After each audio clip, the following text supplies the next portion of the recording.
Hi everyone, welcome to chemistry tips.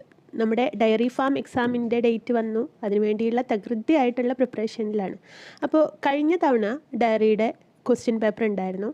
അതിലെ chemistry പോർഷൻസിൽ വന്ന ക്വസ്റ്റ്യൻസാണ് നമ്മളിവിടെ ഡിസ്കസ് ചെയ്യുന്നതെന്ന് കേട്ടോ. അപ്പം അതിന് മുന്നേ നിങ്ങളോട് എനിക്കൊരു കാര്യം പറയാനുള്ളത്, നമ്മൾ എക്സാമിന് വേണ്ടി പ്രിപ്പയർ ചെയ്യുമ്പോൾ നമുക്കറിയാം ഇനി നമ്മുടെ മുന്നിലാകെ കുറച്ച് ദിവസമേ ഉള്ളൂ. അപ്പോൾ ഈ ഒരു ദിവസത്തിൻ്റെ ഉള്ളിൽ നമ്മൾ പ്രിപ്പയർ ചെയ്യുമ്പോൾ നേരത്തെ എഴുന്നേൽക്കുക. അത് ഏറ്റവും ഇമ്പോർട്ടൻ്റ് ആയിട്ടുള്ള കാര്യമാണ്. രാവിലെ നേരത്തെ എഴുന്നേറ്റുകൊണ്ട് വേണം നമ്മൾ പ്രിപ്പറേഷൻസ് തുടങ്ങാനായിട്ട്. എന്ന് വെച്ചാൽ എപ്പോൾ എഴുന്നേൽക്കണം? 4:30 ആകുമ്പോൾ എഴുന്നേൽക്കുക. 5 മണിക്ക് പഠിക്കാനിരിക്കണം. നമ്മുടെ പഠനവുമായി റിലേറ്റ് ചെയ്ത് എൻ്റെ ഒരു അനുഭവം കൂടിയാണ്.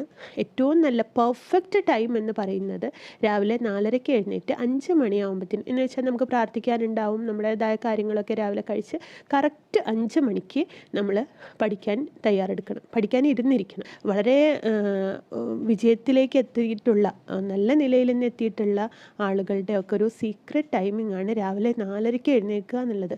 രാവിലെ 4:30 എഴുന്നേറ്റ് നമ്മൾ നമ്മുടേതായ കാര്യങ്ങൾ കഴിച്ച് 5 മണിക്ക് ഇരിക്കുമ്പോൾ വേറെയും ഒരുപാട് കാര്യങ്ങളുണ്ട്. അതായത് നമ്മൾ ഓരോ ദിവസവും നമുക്കൊരു പ്ലാൻ ഉണ്ടാവും, ഇത്ര കാര്യങ്ങൾ പഠിക്കണമെന്ന്. അതിനു വേണ്ടി അത് ഫിനിഷ് ചെയ്യാൻ നമുക്ക് സാധിക്കുമെന്നുള്ളതാണ് ഏറ്റവും വലിയ കാര്യം. രാവിലെ നേരത്തെ എഴുന്നേറ്റ് പ്ലാൻ ചെയ്യുമ്പോൾ നമുക്ക് ഒരുപാട് സമയമാണ് നമ്മുടെ മുന്നിൽ. എന്ത് വന്നാലും നമുക്ക് അന്നത്തെ പോർഷൻ കറക്റ്റായിട്ട് ഫിനിഷ് ചെയ്യാൻ സാധിക്കും. ഇപ്പോൾ ഞാൻ തന്നെ നമ്മുടെ ക്ലാസ്സിൽ സ്റ്റുഡൻസിനോട് ചോദിക്കാറുണ്ട്, നിങ്ങൾ എപ്പോഴും എഴുന്നേറ്റ്? ഇന്ന് ആരൊക്കെ നേരത്തെ എഴുന്നേറ്റു?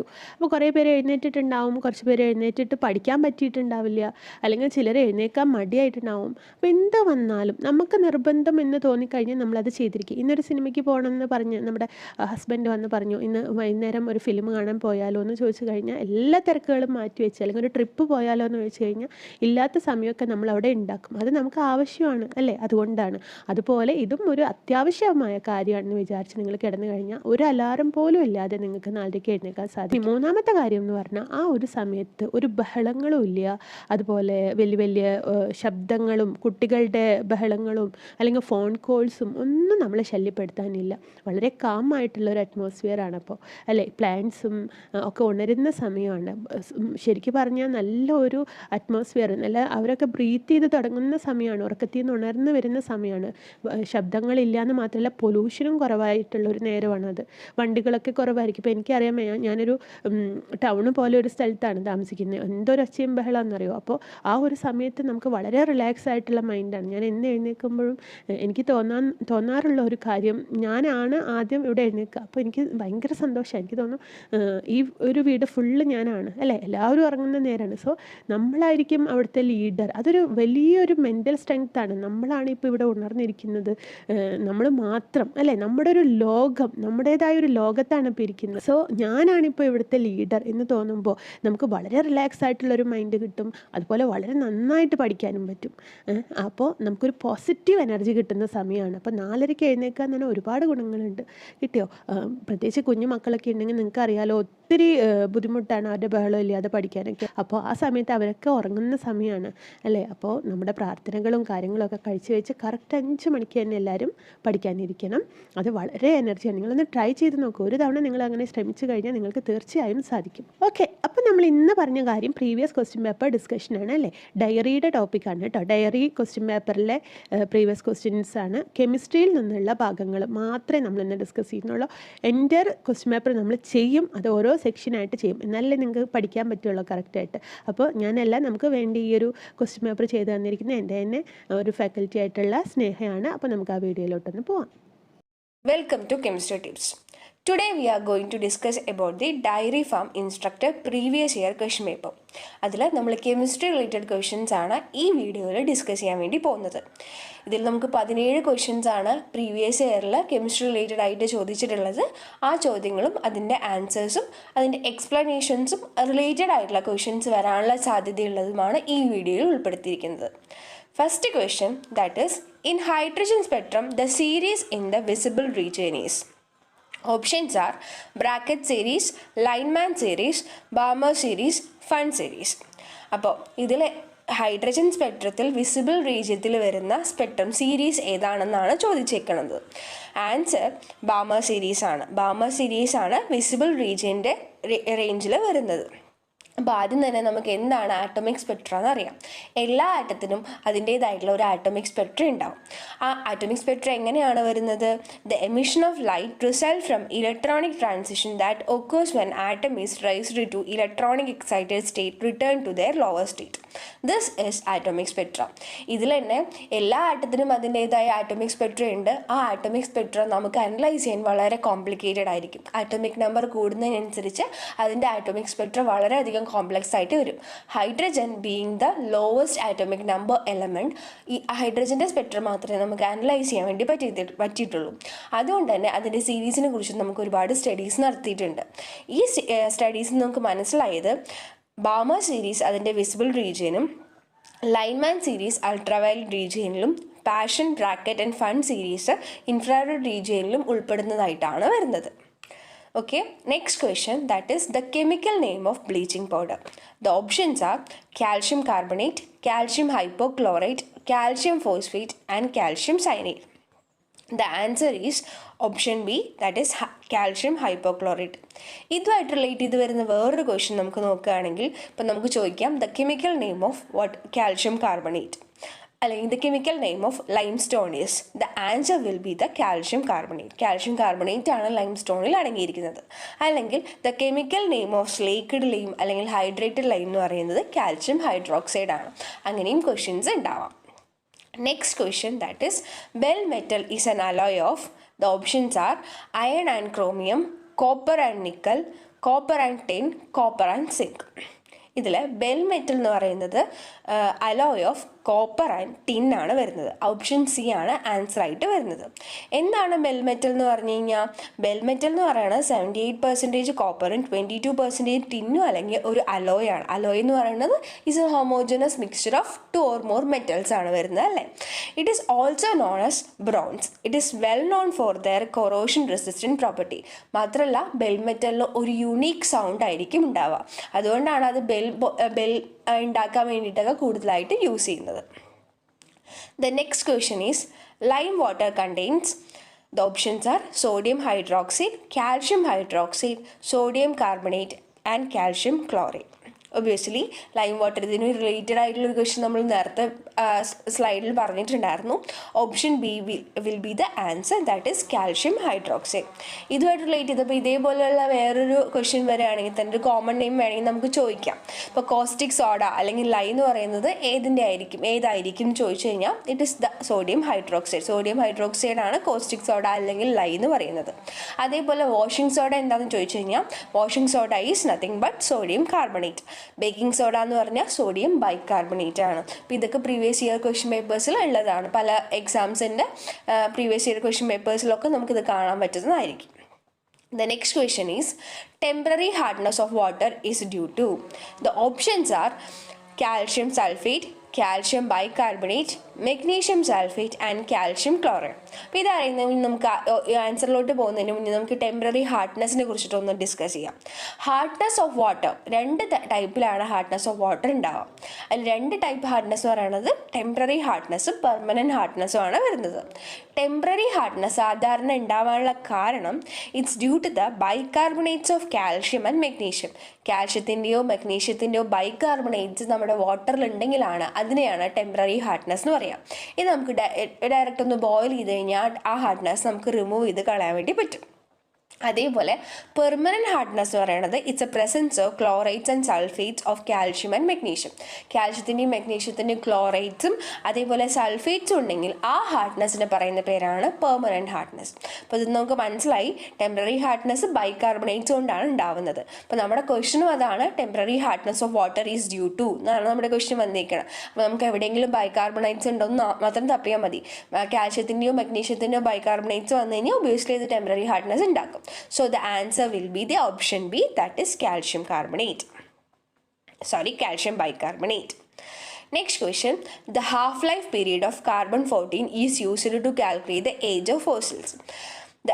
The options are 5,670 years, 5,760 years, 5,680 years, 5,780 years. This is the options. ഇതൊരു കോൺസ്റ്റൻറ്റ് വാല്യൂ ആണ് വരുന്നത്. T12C14 എന്നാണ് നമുക്കിതിൽ പറയാൻ പറ്റുക. ഇതിൻ്റെ ആൻസർ എന്ന് പറയുന്നത് 5,760 ആണ് വരുന്നത്, 60 ഇയേഴ്സ് ആണ് വരുന്നത്. ഓപ്ഷൻ ബി ആണ് വരുന്നത്. അപ്പോൾ ഇതിൻ്റെ ഇമ്പോർട്ടൻസ് എന്ന് പറഞ്ഞാൽ ഒരു പ്രോസസ്സാണ് റേഡിയോ കാർബൺ ഡേറ്റിംഗ് അല്ലെങ്കിൽ C4 ഡേറ്റിംഗ് എന്ന് പറയുന്നത് ഒരു ടെക്നിക്കാണ്. അത് യൂസ് ചെയ്യുന്നത് എന്തിനാണെന്ന് വെച്ച് കഴിഞ്ഞാൽ ഒരു ആർക്കിയോളജിക്കൽ കാർബണേഷ്യസ് സബ്ജക്ട്സിൻ്റെ ലൈഫ് അല്ലെങ്കിൽ അതിൻ്റെ ഏജ് കണ്ടുപിടിക്കാൻ വേണ്ടിയിട്ടാണ് നമ്മൾ ഈ മെത്തേഡ് യൂസ് ചെയ്യുക. അപ്പോൾ അവിടെ യൂസ് ചെയ്യുന്ന സമയത്ത് half life period of carbon ഒരു കോൺസ്റ്റൻ്റ് ആയിട്ട് നമ്മൾ ആഡ് ചെയ്യേണ്ടതായിട്ട് വരും, അല്ലെങ്കിൽ നമ്മളവിടെ പുട്ട് ചെയ്യേണ്ടതായിട്ട് വരും. ആ ആൻസറാണ് 5,760 ഇയേഴ്സ് ആയിട്ട് വരുന്നത്. Okay, that is option B. The next question is, alcohol react with acid to form ether. Options are ether, phenol, butene and ester. Obviously the answer will be option D, ester. അപ്പോൾ carboxylic ആസിഡും ആൽക്കഹോളും കൂടെ react ചെയ്താൽ നമുക്ക് കിട്ടുന്ന product എന്ന് പറയുന്നത് എസ്റ്ററും വാട്ടറും ആയിരിക്കും ഉണ്ടാവുക. ഈ പ്രോസസ്സ്, അതായത് കാർബോക്സിലിക് ആസിഡും ആൽക്കഹോളും റിയാക്ട് ചെയ്ത് നമുക്ക് എസ്റ്റർ കിട്ടുന്ന പ്രോസസ്സിനെ പറയുന്ന പേരാണ് എസ്റ്ററിഫിക്കേഷൻ. എസ്റ്ററിഫിക്കേഷൻ്റെ ഡെഫിനിഷൻ പറയുകയാണെങ്കിൽ esterification is a process of combining an organic acid with an alcohol to form an ester and water. Okay, this is the process. ഇതേപോലെ സിമിലർ ആയിട്ടുള്ള വേറെ ക്വസ്റ്റ്യൻ നമുക്ക് ചോദിക്കാൻ പറ്റും. പ്രൈമറി ആൽക്കഹോൾസിനെ ഓക്സിഡൈസ് ചെയ്ത് നമുക്ക് എന്താണ് അവിടെ കിട്ടുക? പ്രൈമറി ആൽക്കഹോൾസിനെ നമുക്ക് ഓക്സിഡൈസ് ചെയ്ത് നമുക്ക് കിട്ടുന്ന പ്രൊഡക്റ്റ് എന്ന് പറയുന്നത് ആൽഡിഹൈഡ് ആയിരിക്കും. അതേപോലെ സെക്കൻഡറി ആൽക്കഹോൾസിനെ ഓക്സിഡൈസ് ചെയ്ത് നമുക്ക് എന്താണ് കിട്ടുക? സെക്കൻഡറി ആൽക്കഹോൾസിനെ ഓക്സിഡൈസ് ചെയ്താൽ നമുക്ക് കീറ്റോൺസ് ആയിരിക്കും കിട്ടുന്നുണ്ടാവും. ഇത് സിമിലർ പാറ്റേണിൽ നമുക്ക് ഉണ്ടാക്കാൻ പറ്റുന്ന ഒരു ക്വസ്റ്റ്യൻ ആണ് അത്. The next question is, the chemical substance used to reduce the body temperature is. The options given are antipyretic, analgesic, antiseptic and antibiotic. Obviously the answer is option A, antipyretic. അപ്പം നമുക്ക് ഇതിൻ്റെയൊക്കെ ഒരു definition നോക്കാം. Baby ഇത് related ആയിട്ട് വേറെ questions വരികയാണെങ്കിൽ അത് യൂസ്ഫുൾ ആവും. And antibiotic is A substance that reduces fever. Obviously നമ്മുടെ ബോഡി ടെമ്പറേച്ചർ ഡിക്രീസ് ചെയ്യാൻ വേണ്ടിയിട്ട് അല്ലെങ്കിൽ ഫീവർ റെഡ്യൂസ് ചെയ്യാൻ വേണ്ടി നമ്മൾ എടുക്കുന്ന സബ്സ്റ്റൻസിനെയാണ് ആൻറ്റിബയോട്ടിക് എന്ന് പറയാം. അനാൽജസിക്സ് എന്ന് പറയുന്നത് ഒരു class of medication designed specifically to relieve pain reduce ചെയ്യാൻ വേണ്ടി നമ്മൾ എടുക്കുന്ന മെഡിക്കേഷൻ സബ്സ്റ്റൻസസിനെയാണ് നമ്മൾ അനാൽജസിക്സ് എന്ന് പറയാം. ആൻറ്റിബയോട്ടിക്കും ആൻറ്റിസെപ്റ്റിക്കലും ഏറെക്കുറെ ഇൻ്റർ റിലേറ്റഡ് ആണ്. ഇറ്റ്സ് കിൽ അല്ലെങ്കിൽ inhibit the growth of microorganism ആണ്. പക്ഷെ അതിൻ്റെ ആപ്ലിക്കേഷനിൽ വ്യത്യാസം ഉണ്ടാവും. Antibiotic refer to a class of drug that is administered to kill and inhibit the growth of bacteria inside the body. നമ്മൾ ബോഡിയുടെ ഉള്ളിലോട്ട് എടുത്തിട്ട് നമ്മൾ കിൽ ചെയ്യുന്നതിനെയാണ് നമ്മൾ ആൻറ്റിബയോട്ടിക് എന്ന് പറയാം. While antiseptic is any chemical substance that is applied topically to the living tissue to kill and inhibit the growth of wide range of മൈക്രോ ഓർഗാനിസത്തിനെയാണ് നമ്മൾ ആൻറ്റിസെപ്റ്റിക് എന്ന് പറയാം. Okay, next the alkali metal found in banana. ഏറെക്കുറെ direct ആയിട്ടൊരു question ആണ്. ഏതെങ്കിലും ഒരു ഫ്രൂട്ടിലോ അല്ലെങ്കിൽ ഏതെങ്കിലും ഒരു സബ്സ്റ്റൻസിലോ ഏതെങ്കിലും ഫുഡിലോ ഒക്കെ അടങ്ങിയിരിക്കുന്ന മെറ്റൽ ഏതാണ് അല്ലെങ്കിൽ മിനറൽ ഏതാണെന്നുള്ള കാര്യങ്ങൾ ചോദിക്കുന്നത്. The options R potassium, sodium, calcium and magnesium. The answer is option A, potassium. The next question is, the action of water on calcium carbide gives. ഇതും ഒരു കെമിക്കൽ റിയാക്ഷൻ എഴുതിയിട്ടാണ് നമുക്ക് കിട്ടുന്നത്. ദ ഓപ്ഷൻ എന്ന് പറയുന്നത് acetaldehyde, benzene, അസിറ്റിലീൻ and ethanol. അപ്പോൾ ഇതിൻ്റെ ഒരു reaction എഴുതുന്ന സമയത്ത് നമുക്ക് കിട്ടുന്ന ആൻസർ എന്ന് പറയുന്നത് ഓപ്ഷൻ സി ആണ്, അസിറ്റിലീൻ ആയിരിക്കും വരുന്നുണ്ടാവുക. റിയാക്ഷൻ വരുന്നത് ഏറെക്കുറെ ഇങ്ങനെയാണ്. കാൽഷ്യം കാർബൈഡും വാട്ടറും കൂടെ റിയാക്ട് ചെയ്ത് കഴിഞ്ഞാൽ നമുക്ക് calcium hydroxide is also known as lime അല്ലേ, പ്ലസ് അതിൻ്റെ കൂടെ നമുക്ക് അസിറ്റിലീനും കൂടെ ആയിരിക്കും കിട്ടുന്നുണ്ടാവും. അപ്പം ഈ റിയാക്ഷനിൽ നമുക്ക് അവസാനം കിട്ടുന്ന പ്രൊഡക്റ്റ് എന്ന് പറയുന്നത് അസിറ്റിലീൻ ആണ്. Next, the fuel gas produced when carbon monoxide combined with nitrogen. Carbon മോണോക്സൈഡും നൈട്രജനും കൂടെ കമ്പൈൻ ചെയ്ത് നമുക്ക് കിട്ടുന്ന ഫ്യൂവൽ ഗ്യാസ് ഏതാണെന്നുള്ളതാണ് question. The options are water gas, synthesis gas, producer gas and phosgene gas. അപ്പോൾ ഇതറിയുന്നത് നിങ്ങൾക്ക് ഇത് എന്തൊക്കെയാണെന്നുള്ള കാര്യം ആദ്യം നോക്കാം. ഇതിൽ ചില ടേംസ് സെയിം ടേം തന്നെയാണ്, ഇതിൻ്റെ വേറൊരു പേരാണ് അതെന്നാണ് പറയുന്നത്. അപ്പോൾ പ്രൊഡ്യൂസർ ഗ്യാസ് ആണ് is A mixture of carbon monoxide and nitrogen. അപ്പോൾ നമുക്ക് നമ്മുടെ ആൻസർ കിട്ടി. കാർബൺ മോണോക്സൈഡും നൈട്രജനും കൂടെ കമ്പൈൻ ചെയ്ത് നമുക്ക് കിട്ടുന്ന സാധനമാണ് പ്രൊഡ്യൂസർ ഗ്യാസ് എന്ന് പറയുന്നത്. So the answer will be the producer gas. Okay, option C ആയിരിക്കും. ഇനി എന്താണ് വാട്ടർ ഗ്യാസ്, എന്താണ് സിന്തസിസ് ഗ്യാസ്, എന്താണ് ഫോസ്റ്റീൻ ഗ്യാസ് നോക്കാം. Mixture of carbon monoxide and hydrogen is called syn gas or synthesis gas. Synthesis ഗ്യാസിൻ്റെ വേറൊരു പേരാണ് syn gas, അതിൻ്റെ തന്നെ വേറൊരു പേരാണ് വാട്ടർ ഗ്യാസ്. അപ്പോൾ വാട്ടർ ഗ്യാസ് എന്ന് പറഞ്ഞാലും സിന്തസിസ് ഗ്യാസ് എന്ന് പറഞ്ഞാലും സിൻ ഗ്യാസ് എന്ന് പറഞ്ഞാലും എല്ലാം സെയിം ആണ്. It's a mixture of carbon monoxide and hydrogen. Okay, അതേസമയം ഫോസ്റ്റീൻ ഗ്യാസ് എന്ന് പറയുന്നത് it's a combination of carbon monoxide and chlorine. ക്ലോറിനും കാർബൺ മോണോക്സൈഡും കൂടി കമ്പൈൻ ചെയ്ത് കഴിഞ്ഞാൽ നമുക്ക് കിട്ടുന്ന സാധനമാണ് ഫോസ്റ്റീൻ എന്ന് പറയുന്ന gas, which have the formula COCl2. It's a colourless gas with suffocating odour. The next question is ultra pure metal like zirconium and titanium and refined by. The options are Van Arkel method, vapor phase refining, Mons process, Sohn refining. ഇത് നമ്മുടെ മെറ്റലർജിയിൽ വരുന്ന ഒരു important ടോപ്പിക്കാണ്. ചില certain മെറ്റൽസിന് അതിൻ്റേതായിട്ടുള്ള refining process ഉണ്ടാവും. അതിൽ വരുന്ന ഒരു പ്രോസസ്സാണ് ഇത് പറയുന്നത്. The answer will be the van Arkel method. അതായത് ഓപ്ഷൻ എ ആണ് വരിക. എന്തുകൊണ്ടാണ് ഓപ്ഷൻ എ വരുന്നത്? ഇത്രയേ ഉള്ളൂ. Van Arkel method is metallurgical method special method to refine zirconium and titanium മെറ്റലാണ് വരുന്നത്. അതുകൊണ്ടാണ് ഓപ്ഷൻ എ വന്നേക്കുന്നത്.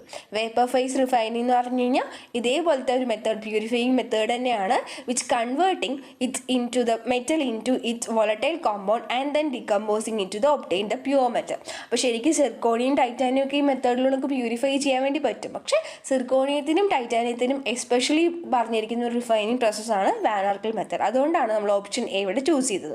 മോൺസ് പ്രോസസ് എന്ന് പറഞ്ഞാൽ ഇതുപോലെ നിക്കലിൻ്റെ പ്യൂരിഫിക്കേഷന് വേണ്ടിയിട്ട് യൂസ് ചെയ്യുന്ന ഒരു മെത്തേഡാണ്. Zone refining and impure metal is in a molten state is allowed to cool only the metal crystallizes. അങ്ങനെ ഒരു മെത്തേഡാണ് സോൺ റിഫൈനിങ് എന്ന് പറയുന്നത്. The next question, that is lethargy is an ore of. The options are lead, boron, copper and iron. Answer is option A lead. ലെഡിൻ്റെ ഓറാണ് litharge എന്ന് പറയുന്നത്. Similar ആയിട്ട് നമുക്ക് ക്വസ്റ്റ്യൻ ചോദിക്കാം. ഇപ്പോൾ ഹെമറ്റൈറ്റ് ആൻഡ് മാഗ്നറ്റൈറ്റ് ഇതിൻ്റെ ഓറാണെന്ന് ചോദിച്ചു കഴിഞ്ഞാൽ അത് അയൺ ആണ്. ജിപ്സം കാൽഷ്യത്തിൻ്റെ ഓറാണ്. എപ്സോമൈറ്റ് എന്ന് പറയുന്നത് മെഗ്നീഷ്യത്തിൻ്റെ ഓറാണ്. ബോക്സൈറ്റ് എന്ന് പറയുന്നത് അലുമിനിയത്തിൻ്റെ ഓറാണ്. പിച്ച് ബ്ലെൻഡ് എന്ന് പറയുന്നത് യുറാനിയത്തിൻ്റെ ഓറാണ്. സിന്നബാർ മെർക്കുറിയുടെ ഓറാണ്. കോമൺ ആയിട്ട് നമ്മൾ യൂസ് ചെയ്യുന്ന കുറച്ച് വേർഡ്സ് തന്നെയാണത്. കെമിസ്ട്രിയിൽ വരുന്ന കുറച്ച് ഇമ്പോർട്ടൻ്റ് ആയിട്ട് വരുന്ന ഓർസ് ആണത് വരുന്നത്. The next question is, the process of coating zinc over iron is so as to prevent rusting is. The options are corrosion, galvanization, cathodic protection, barrier protection. അപ്പോൾ ഇതിൽ option B galvanization something related to zinc ആണ് വരിക. അപ്പോൾ അങ്ങനെ തന്നെ ആലോചിച്ചിട്ട് ആ ഒരു ഓർമ്മ വെച്ചിട്ട് നമുക്ക് എഴുതാൻ പറ്റുന്ന ഒരു ക്വസ്റ്റ്യൻ ആണത്. ഓപ്ഷൻ ബി ആണ്. ഗാൽവനൈസേഷൻ ആണ് is a process of coating zinc over iron to prevent the rusting. അതായത് നമ്മൾ അയണിൻ്റെ റസ്റ്റിംഗ് ഇല്ലാണ്ടാക്കാൻ വേണ്ടിയിട്ട് അതിന് മേലെ സിങ്ക് കൊണ്ടൊരു കോട്ടിങ് കൊടുക്കും. അങ്ങനെ കൊടുത്തു കഴിഞ്ഞാൽ അവിടെ അയണിൽ റസ്റ്റിംഗ് വരില്ല എന്നാണ് പറയുന്നത്. വരത്തില്ല, അങ്ങനെ നിൽക്കും. അപ്പോൾ എന്താണ് നമുക്ക് ഈ ടേംസ് എന്താണെന്ന് ഒന്ന് ഫെമിലറൈസ്ഡ് ആവാം. Corrosion is a natural process in which refined metal is converted to more stable chemically stable form such as oxide, hydroxide ഒരു സൾഫൈഡ്. അതായത് കൊറോഷൻ എന്ന് പറഞ്ഞു കഴിഞ്ഞാൽ അതിൻ്റെ നോർമൽ ആയിട്ടുള്ള മെറ്റൽ ഫോമിൽ നിന്ന് അത് വേറെ കുറച്ചുകൂടെ സ്റ്റേബിൾ ആയിട്ടുള്ള ഫോമിലോട്ട് മാറുന്നത്, നമ്മൾ തുരുമ്പെടുക്കുക എന്ന് പറയുന്നത്. Protective barrier is a physical layer on top of corrosion prone metal surface and it is intend to prevent corrosion. മേലൊരു പ്രൊട്ടക്റ്റീവ് ലെയർ കൊടുക്കുക എന്ന് പറയുന്ന പ്രോസസ്സാണ് പ്രൊട്ടക്റ്റീവ് ബാരിയർ എന്ന് പറയാം. Cathodic protection is a technique used to control the corrosion of a metal surface by making it cathode of an electrochemical cell. അതിനെ കാത്തോഡായിട്ട് prevent ചെയ്തിട്ട് അതിനെ പ്രൊട്ടക്ട് ചെയ്ത് നിർത്തുന്നതിനാണ് കാത്തോഡിക് പ്രൊട്ടക്ഷൻ എന്ന് പറയാം. സിങ്ക് യൂസ് ചെയ്തിട്ടാണ് ഈ പ്രൊട്ടക്ഷൻ പ്രൊവൈഡ് ചെയ്യുന്നതെങ്കിൽ അതിനെയാണ് നമ്മൾ എന്ത് പറയുന്നത്, ഗാൽവനൈസേഷൻ എന്ന് പറയുന്നത്.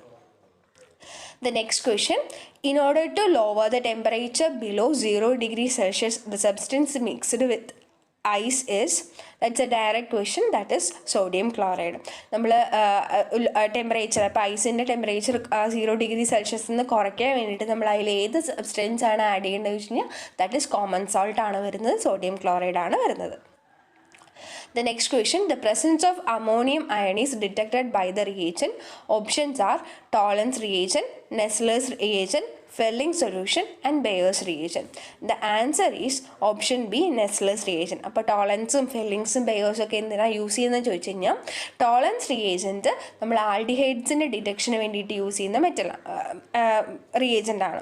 ഫെല്ലിങ്സ് ടെസ്റ്റ് നമ്മൾ മോണോസാക്രൈഡ്സിൻ്റെ ടെസ്റ്റിന് വേണ്ടിയിട്ട് യൂസ് ചെയ്യുന്നതാണ്. അവിടെ മോണോസാക്രൈഡ്സിന് പ്രസൻസ് ഉണ്ടോ എന്ന് അറിയാൻ വേണ്ടിയിട്ടാണ് ഫെല്ലിങ്സ് ടെസ്റ്റ് അല്ലെങ്കിൽ ഫെല്ലിംഗ് സൊല്യൂഷൻ യൂസ് ചെയ്യുന്നത്. ബെയേഴ്സ് റിയേജൻ്റ് യൂസ് ചെയ്യുന്നത് അൺസാച്ചുറേഷൻ, നമ്മുടെ ഹൈഡ്രോ കാർബൺ, നമ്മുടെ ഓർഗാനിക് കോമ്പൗണ്ടിൽ അൺസാച്ചുറേഷൻ ഉണ്ടോ എന്ന് നോക്കാൻ വേണ്ടിയിട്ടുള്ള ടെസ്റ്റാണ് ബെയേഴ്സ് റിയേജൻ്റ് യൂസ് ചെയ്യുന്നത്. The next question is, the solidified form of carbon dioxide is, options are carborundum, diamond, fullerene and dry ice. The answer is option D, dry ice. ഇതിൽ carborundum എന്ന് പറയുന്നത് silicon carbide ആണ്. അതേസമയം diamond, ഫുള്ളറീനും allotrope of carbon ആണ് വരുന്നത്. Okay, this is the whole